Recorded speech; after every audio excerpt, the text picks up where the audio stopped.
some of your key principles for better and more consistent football?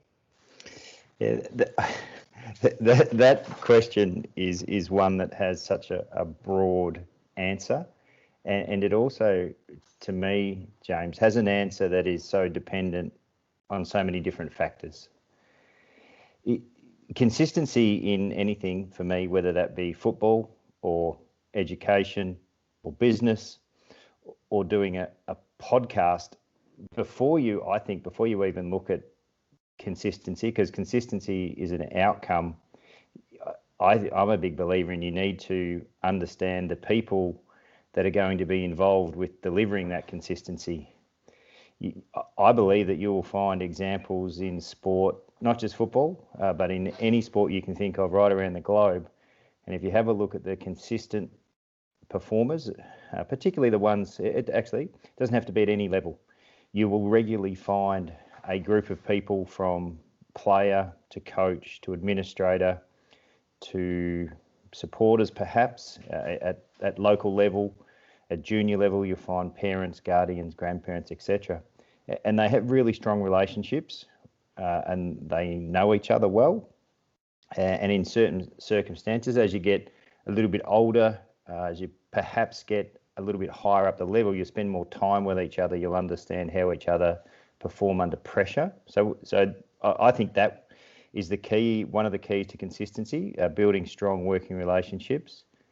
That doesn't stand alone though. Once that's established, or you need to establish at the same time, an understanding of what it is you actually want to achieve, and then what are some agreed behaviours, if you like, about how we as a group are going to go about achieving this. And if you can establish that, what you'll get is, and people use, a lot of different terms to talk about it. People will use the term culture. Some people will use standards. Other people just simply say that this is just how we do things around here. They're the keys to consistent performance in wherever you do, whether that's footy in Australia, whether that's playing basketball in America, whether that's running your local business, whether that's running a multinational company. I think they're the most important ingredients to becoming consistent at what you do. Is there a team or a group of individuals you see who really do that well? Oh, absolutely. You see it everywhere. Some great examples, and again, I'm a believer that footy just reflects life, and because you've got people that are involved right now in the world that we're all living in this COVID-19 health pandemic. You're seeing people that are building strong relationships. It's enabling them to adapt their businesses, adapt the way they lead their lives.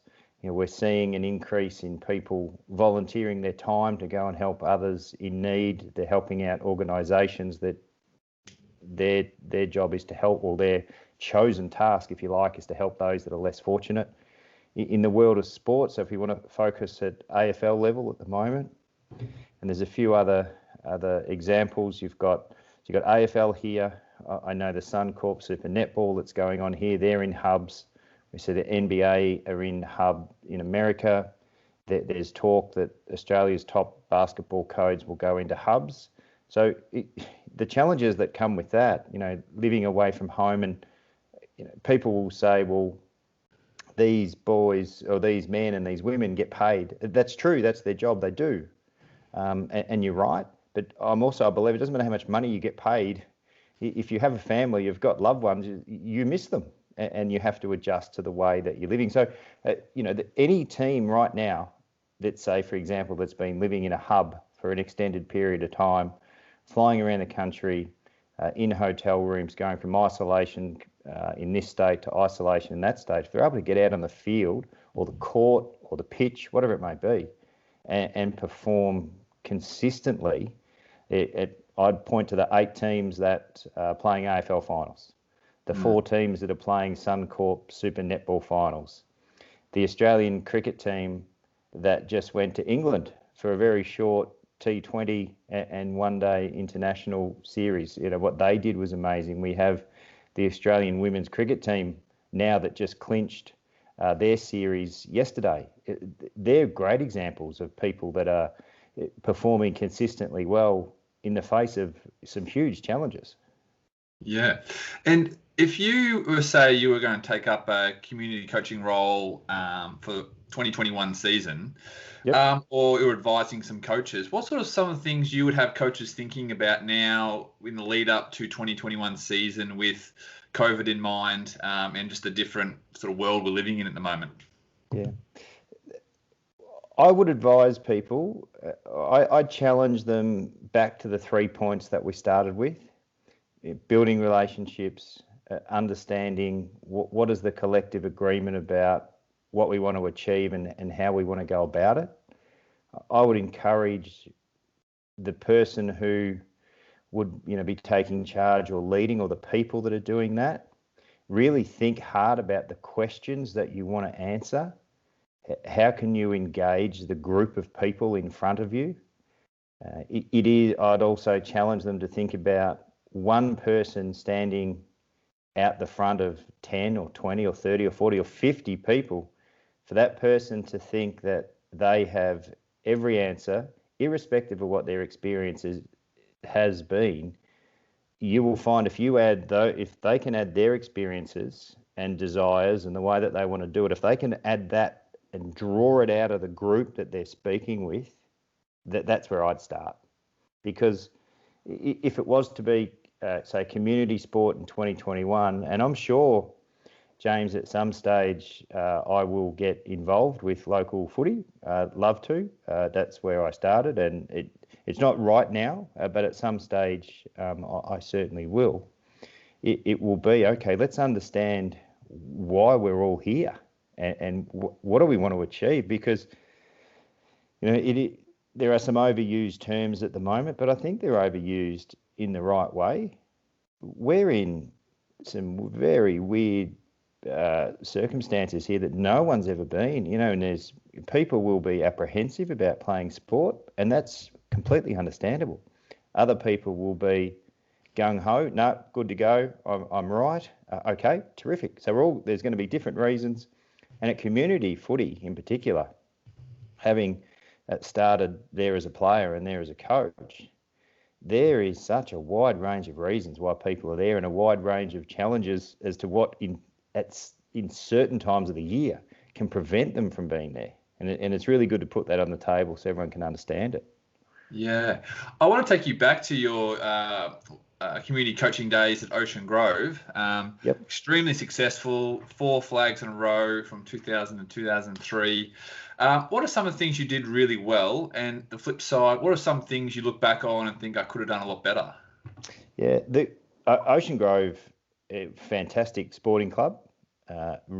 Absolutely love my time there, and still feel connected. And if someone was, and often, and I don't say it to get a reaction, but it always does, and it's always a good conversation starter when people say, well, who do you barrack for? And I always say, well, I barrack for Ocean Grove. and it just starts a really good conversation. I was myself and my wife and our 3 kids were living in Ocean Grove at the time I coached them, so that was pretty special.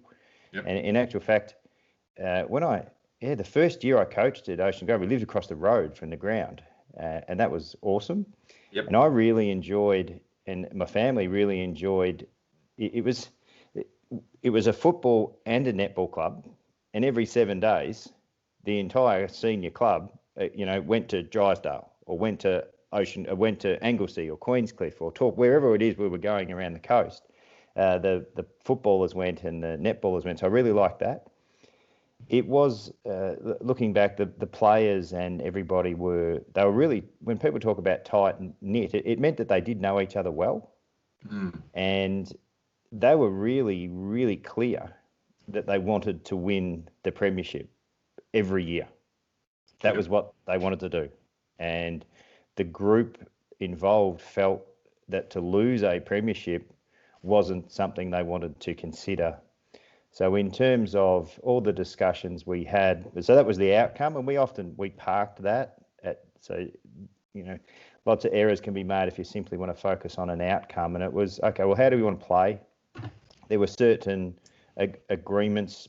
At the time, the group really wanted to pride themselves on, and they did a fantastic job on the field of being really good in the contest. So that was really basic footy, but it's really important. And they felt that if we were the best in the contest, we'd be going okay. So a lot of our training and a lot of discussions was always around educating what was the right way to go around a contest, decision making, outnumbering, those types. And that was just what the group agreed on. And there was more to it, but that was pretty much a core. They had some agreements about, it went right through, James, to, we might, instead of wanting to pretend that we can catch up as a group every Saturday night, let's just identify 3 or 4 for the year, and we're all going to make an effort to go there, and we'll bring our families and we'll do that. So they did that. I thought they did that really, really well. Yep. And it was a group that, no matter, it was quite a fascinating. I love being a part of the group and the club, both footy and netball. No matter what was going on, even it had this fantastic ability to tell the story as if we were continually the underdog. Mm-hmm. And that was and I'm not sure how it was achieved. It was just something. It was literally Ocean Grove versus the rest. And a lot of the people at the time gravitated towards that. And some of the thing, and this is what probably, or not probably, a few of my biggest disappointments is that at that time Ocean Grove had a fantastic period, which was started by Brendan McCartney, and then there was I think Brendan got them to 5 grand finals and won 4, and then there was a bit of a couple of years off where they didn't win one, and then I went through with the group and we were extremely successful. Haven't won one since then. It would be wonderful they've had a couple of goes at it the year. So when you look back, I've often spoken to the players that I coached and said, when we left, what was the club like? Did we leave it? What was the legacy there? And I think the year after we left, they made the grand final, and then there was a bit of a lull. So that was really interesting for me. Look, you can always, if you can look back, I'm a fan of looking back to work out what you could do better, and then if you can apply that into the things you're going to do into the future. But even then, when I look back, I'd certainly analyse that. Players got along well. Didn't necessarily mean that they were the best mates, but they understood what we wanted to achieve. They had some agreements. This is how we want to play. This is how we want to train. This is how we're going to do stuff. And yeah, for the most part, they did a wonderful job of keeping each other accountable. And I guess from that position as coaching down at Ocean Grove, and you progressed obviously to the TASC in the elite competition under 18, and then took the next big step up to assistant coaching at Collingwood. What are some of the things you personally did really well to allow you to sort of progress, if you like, through the levels of football? And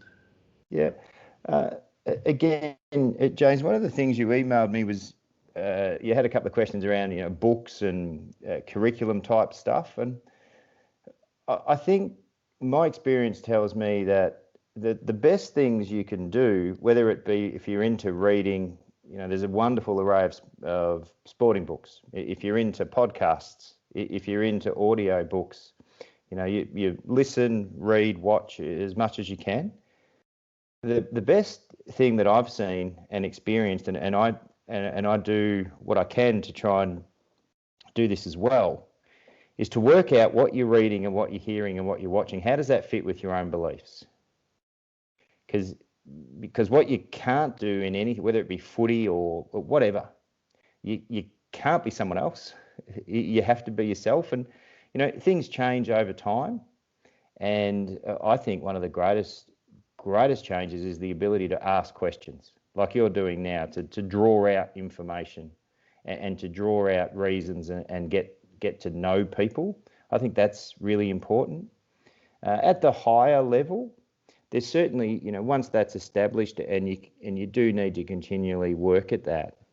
But when people do agree that, okay, we would like to work together, or our goal is to work together to achieve this is how we're going to go about it, you'll see more at the high end.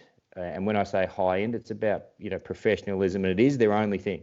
that is their full-time job. You're not talking about people who it's more a leisure activity. They want to do really well, but they are full. They're builders and they're plumbers and they love their footy.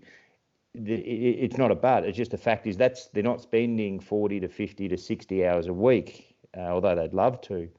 You see more at the full-time level about people having conversations to keep each other accountable.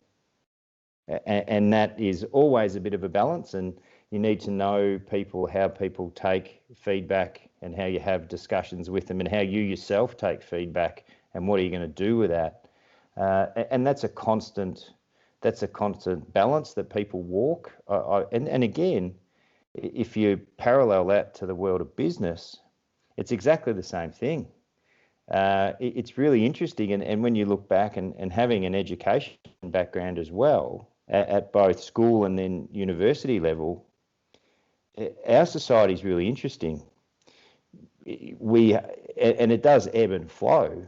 People will receive feedback very differently. And one of the things that I've come across, which I'm a believer in, it's okay to challenge, but you need to challenge respectfully.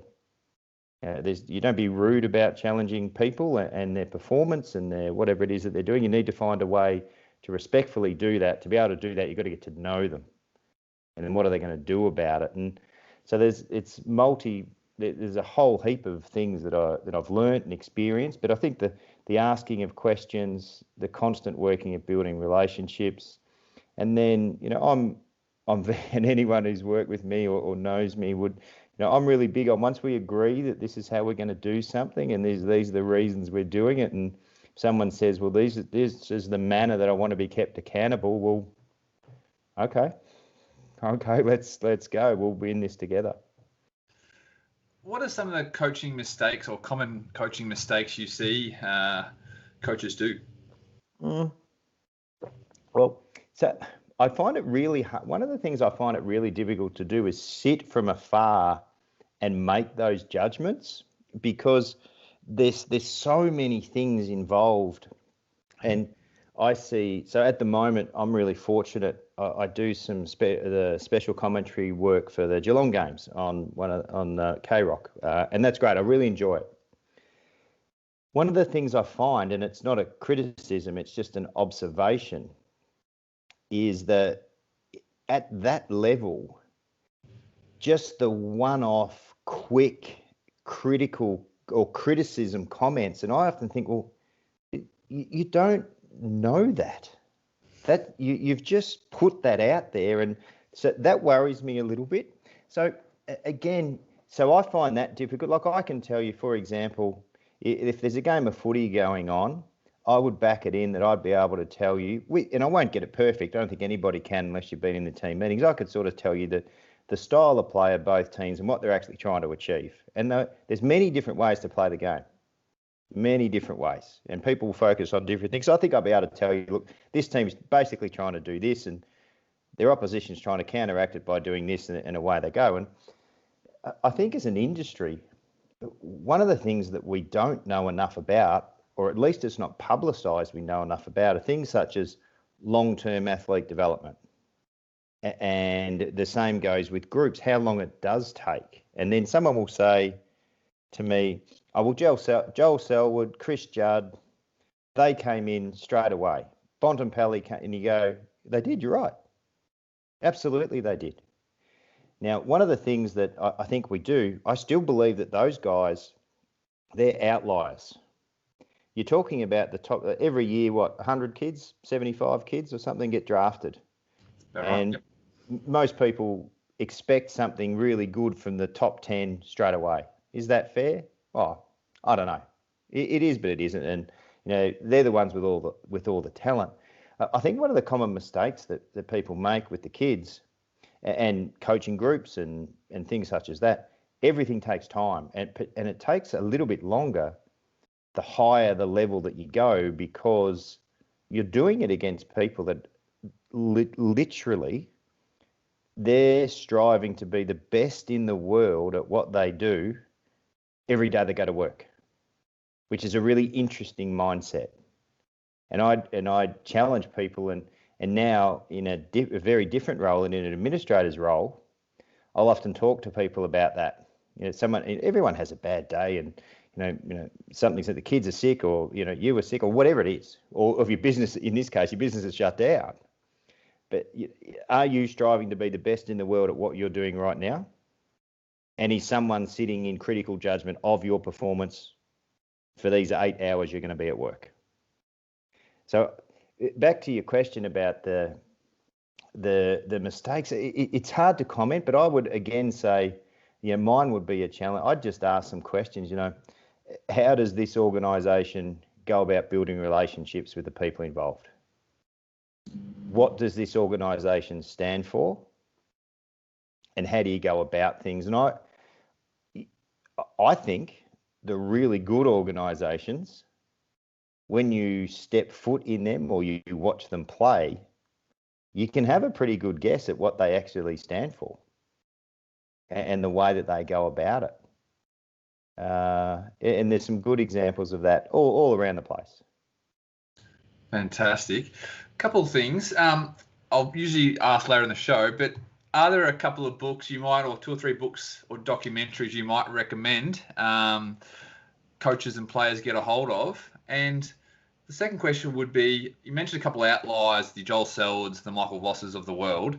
Is there another player that you saw come across that sort of exceeded your expectations or where they're at? Is there someone who got the most out of themselves? And if so, was there any specific routines or training that they did that got the best out of them? Sure. Okay. So with the books, again, I'd challenge anyway. There's just because I liked a podcast or I liked a book or whatever, it doesn't mean anybody else will like it. But it again, read it, listen to it, watch it. If you get something out of it, awesome. Okay, so some things I've read. Well, Vince Lombardi, there's a lot of books on him, the famous American football coach. Really interesting. And again, he was a bit of a firebrand, but outstanding at having a vision, outstanding at keeping people accountable. Can I just reach to my left here? Yeah, absolutely. There you go. Yeah, there you go. Perfect. That's a cracking book. So he's outstanding. Something at the complete opposite end of that book, When Pride Still Matters, Matthew Hayden, the famous Australian opening batter, he has an autobiography. It is fascinating how he went about things. And there's a chapter in there, and it's just the complete opposite end. Like it goes through, so he was in and out of the Australian side early, and he had to deal with failure. And that's an interesting one too. The sports people that achieve things at the highest level, I've never read, listened to, or watched anything where they haven't gone through disappointment, challenges, etc. They just found they're really, really good at being able to overcome them and working their way through them. So Matty Hayden, there's a chapter in there, and it's about the World Cup that was held in the Caribbean. And there was a couple. He was training really hard and in fact, he thought he was doing too much. So he actually skipped some training sessions with permission and went surfing. Didn't pick up a bat, didn't do anything. So there's him. I really enjoyed his reading. Well, everybody in sport, I think, has just watched The Last Dance, the Michael Jordan Chicago Bulls stuff. That was fantastic. That was unbelievable. Yeah, fantastic. I thought that was amazing. Now, a couple of podcasts I've been listening to recently. There's one of Justin Langer. Anything by Justin Langer is terrific. He has this saying that I've sort of got in my head, and I like it. He's be where your feet are and smile. Yeah. So, okay. Right, and he goes into the background of that saying. I really like that. The challenging podcast, Sally Fitzgibbon, the surfer. Yes. Really, really interesting. Okay. And I've just finished this morning listening to a podcast by Kari Webb, the golfer, and what she went through. And then she dipped in form and then came back, and her family, sensational. Yeah. So there's a lot out there, and there's so many that would actually. Oh, hang on, there was another one that seriously that I just thought was amazing. People overcoming challenges. Oh, the leg spin bowler for Victoria, Farhead. I can't. Is it Farhead Ahmed? I'm not sure. I think I'm not disrespecting the name. I'm pretty sure that's his name. Anyway, amazing podcast. So he grew up in Pakistan, and he tells the story of him growing up as a young person with his family and how he had to basically escape the country of his birth purely for survival. And then coming out to Australia, he was playing, I'm not sure what it was, like thirds or fourths at somewhere in Hoppers Crossing or Werribee, Altona, that area, and then finished up playing for Australia. Unreal. Unbelievable. Yeah. So, yeah, I went on a little bit there, but there's a whole heap of things. Well, it's interesting. I had a mate ask me, if you had anyone else other than a football coach on your show, who would you have? And JL would be the one. I would kill to have him on the show at some point. I listened one of his episodes he did with in the Howie Games podcast. I'm sure if you listened to that. Probably almost the best podcast episode I've ever heard. I think it was unreal. He's amazing. Yeah, absolutely. I agree. He's very good. Now, is there was there a player you thought that might have exceeded expectations? And if so, how do you think they did it? Good question. I don't know about exceeding expectations, but I'd give you two examples, and they're obvious ones for football followers who I've had the pleasure of seeing how they go about things. And I might give a few here because Scott Pendlebury and Luke Ball, the way they dedicated themselves to the craft of being a footballer. They made the decision that their lot in life at that given moment was to be a footballer, and they did everything that true professionals in terms of everything from, in the corner of the gym doing their prehab work, their stretching. They did it with just relentless professionalism all the time. There's no real surprise that Scott's still playing. He's still playing wonderful footy. He's breaking games record, whole captain, and all that sort of stuff. Premiership player. When Luke Ball came from St Kilda to Collingwood, he brought another level of professionalism to the group, and the way that he prepared himself, the way he spoke. He was true, different type of players, but true professionals. And everyone has a Dane Swan story, and mine would be from a coaching point of view. Swanny is a ripping guy and leads his life accordingly, and he's at times he's larrikin, loves everything. Swanny, he trained hard. He trained really hard, and that period of time where he was getting so many disposals and using the footy so well, he would have been probably the fittest or one of the fittest AFL midfielders going around, and that's not a secret. You just don't wake up that fit, and you don't wake up that strong. So I thought he was particularly good. At Essendon, there's a couple. I really have a lot of time for the way that Zach Merritt goes about his work. Again, I don't know how old Zach would be now, mid-20s maybe, but he's a very determined young guy. He was one of the people that would just eat up everything, wanted feedback on everything, was absolutely fanatical. So I'm really pleased that he's a good example of a consistent performer when the side around him sort of ebbs and flows. But Zach's performances are always consistent. I had a lot of time, I still do, a lot of time for the way that Simon Prestigiacomo went about his work. Simon's a ripper, and he knew exactly what he could do. He knew what his strengths were. He knew the areas that he needed to improve, and he managed to play to his strengths. And he was very good at working out exactly what the group needed him to do, and he did it. So there's a couple of examples. If you were, we sort of touched on it earlier, but if you were taking over as a coaching local level with a pre-season ahead, and just in a normal season, what are some of the things you'd be thinking out in your first week in terms of training, in terms of getting your group together, and even identifying players that are going to be in your senior team to start the season? Yeah. Okay. Before we got to that part, I'd sit down with the club and I'd want to feel comfortable with them, and I'd want to make sure that they felt comfortable with me before we even got to, and that would be, okay, well, these are the types of things that I believe in. This is how I'm going to go about it. I'm going to ask more questions than I'm going to give you answers to. So I'd want to have those discussions and feel really comfortable and understand what their expectations are of the role and what they want to achieve. I'd like to know what their club stood for and how it is that is actually measured, or if it is measured.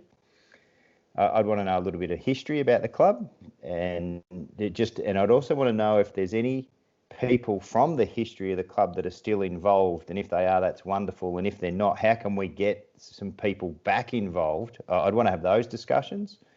With regards to the player group, recruiting's really interesting, and I'd be saying, well, okay, I'll probably need a bit of a hand here. If that's what you want to do, I'd be more concerned with the group that we currently do have, and sitting down with them and having some discussions. I'd ask them those things that you said. Okay, well, why are we here? You know, why is everyone here? I'd start by saying, this is why I'm here. And we'd have a chat about that. We'd try and draw out of them the reasons why they're there. I'd really want to know from them. I'd want to know from them how they see their role in the club and how that connects to everything else in the club and what the club wants to achieve. I'd be really interested to see if they could answer that and what their answers were. Then I'd get them to realistically explain to each other what they thought they could achieve. I'd go down that path, and because I don't think, like, I could say to them, well, okay, here's a couple of game plans, but I don't know if they'll work here. I don't know. A good game plan is a game plan for me that suits the group that you have. The group understand it, and you can get as many of them on that same page for as long as possible. Now, what works for one group might not work for the other. So I'd ask them, okay, how do we want to defend? Tell me what that looks like all over the ground. Let's see if we can come to some sort of agreement. I'd do the same for, okay, we've got the ball in our hand. How do you want to play? Let's have a chat about that. And, I'd give them some ideas of some things that I've seen, but it won't all come from me. And then once all that's done, it'll take a bit of time, but I think it's very much time worthwhile. And then I'd say, well, okay, well, fair enough. We've got some things to work on here, and let's come up with a bit of a plan. So I'd go about it that way. Are there any training myths or mistakes or things you see as a waste of time on the training track? Yeah, I think the biggest myth to me is when people say sports science ruined footy. The proper thing to say is that sports science has advanced Australian rules football by that far. It doesn't matter. The reason for that is the information that we have and how much and how well informed everybody is making decisions. It just lends itself. The players are, more aerobically fit, more anaerobically fit. They're stronger. They have better skills than what they've ever had. Now, that's not to say that people in the past would not have been able to achieve that. It was just simply the world at that moment in time was not privy to all the information that we are now. So I think that's a myth. And I also laugh when people say, why do people come off the ground every time they kick a goal? Well, that they don't. It's just that gets highlighted when someone does it. The reality is that if you're playing in the midfield or the high half forward roles, the best opportunity to get off the ground is after a goal. So, but then when people highlight it, so I think that's a bit of a myth. In training, again, I'm big on whatever you decide as a group wants to be. So if I said Ocean Grove, their fundamental belief as a group, if we were really good in the contest, we're going to be a really good team. So in isolation, we did a lot of work on contest, a lot of work. And then we were able to use components about that to train the ball movement that we thought would work in a game. I think that's really important. And it's not a criticism, but an observation. Sometimes if groups in footy or any sport, if you just go and do a drill for the sake of doing a drill, but it doesn't relate in any way, shape or form to what you want the players to do on game day or game night, I'm not sure what's the purpose of it. If it's to feel good, okay, just tell the players we're just going to do a feel good. If it's to purely work on an aspect of skill, okay, tell them, ask them. So I think there's a lot of really good drills that people go and watch other teams do, and they say, oh, I'm going to do that because that's a great drill. But if there's no connection to how you're actually playing the game, it's just a time filler. So I think that's a challenge for all coaches of all sport. Could you give us a couple of some of your favourite drills you like to do? Yeah, decision-making ones. I really like the decision-making ones because the game of AFL footy, you got decisions all over the time. It's like when you think about it, it's termed an invasion sport, and it's exactly right. You could pick up the footy, and you got 18 opposition players staring you in the face, and they either want the ball or want you. And if you move a little way up the ground, they can actually get you from any angle you like. So I like the decision-making drills, and sometimes the outnumbered drills where, and that is a component of footy. Sometimes, here's a really good one. I challenge anybody. So when you're watching the footy, what's today? We're Wednesday, whatever day it is, September the 30th. So the Cats are playing Port Adelaide tomorrow night in a final. Yep. All right. Freeze your television, or pause your television, sorry, at about half a second after the first centre bounce. There's a drill. There's a drill staring you in the face. And that could be a little handball game. You have people coming in from all those different areas, and you've got to make some quick decisions. And you can put little rules around it to make it difficult. For example, you might say to someone, you've only got 1 second to get rid of the ball, or whatever the case may be. And so I really like those types of drills. And then in terms of the decision-making ones, in general play, a lot of coaches say they might push a high half forward into the contest, into a stoppage. So the opposition has an outnumber. You won't be able to deal with that on game day, in my opinion, if you haven't practiced that during the week. So put your players in a position